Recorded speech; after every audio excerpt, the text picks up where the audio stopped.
శ్రీశ్రీ గారు అన్నట్టు ఈ దేశం ఎముకలు కుళ్ళిన వయసు మళ్ళిన సోమరపోతులది కాదు, మాది. ఈ దేశం స్విస్ బ్యాంకులో డబ్బులు దాచుకోవటానికి దేశాన్ని తాకట్టు పెట్టే రాజకీయ నాయకులది కాదు, మాది.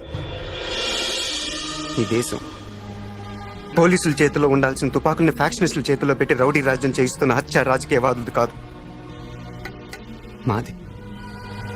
ఈ దేశం తండ్రి చేస్తే కొడుక్కి, భర్త చేస్తే భార్యకి, అన్న చేస్తే తమ్ముడికి సీట్లు ఇచ్చే అవకాశవాద పార్టీలది కాదు, మాది. మా యువతరానిది.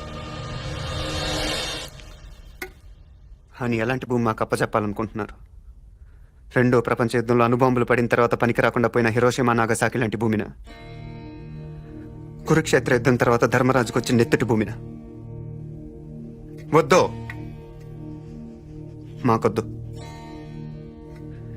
మాకు సుజలాం సుఫలాం సస్యశ్యామలంగా కనిపించే భారత భూమి కావాలి. ఆ భూమి మాకు మిగలనిస్తారా? విదేశీయులకు అమ్మేసి మా నేల మీద మమ్మల్ని పాలేరు చేస్తారు. ఒకప్పుడు చేలో వరేస్తే ఇంత ఆదాయం వస్తుందని, పళ్ళ తోటలైతే ఇంత లాభం వస్తుందని అందరూ ఆశపడేవారు.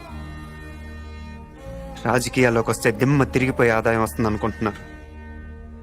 ఒకప్పుడు పోలీసులను చూస్తే సామాన్యుడికి భయం, ఇప్పుడు పొలిటికల్ లీడర్స్ని చూస్తే పోలీసులకు భయం.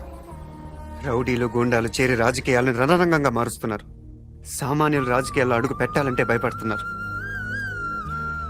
ఇలాంటి పరిస్థితుల్లో ప్రజలకు సేవలు చేయాలనుకునే విద్యార్థులు, మేధావులు, సంఘ సంస్కర్తలు ఏ ధైర్యంతో రాజకీయాల్లో అడుగు పెడతారు?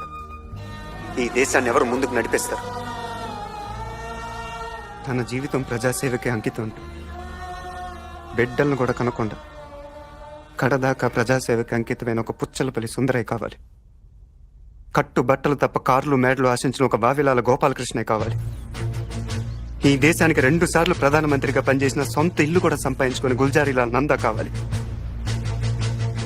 శ్యామ్ ప్రసాద్ ముఖర్జీ, బిఆర్ అంబేద్కర్, లాల్ బహదూర్ శాస్త్రి, అబుల్ కలాం ఆజాద్, కామరాజ్ నాడార్, ప్రకాశం పంతులు, వీళ్ళు కావాలి.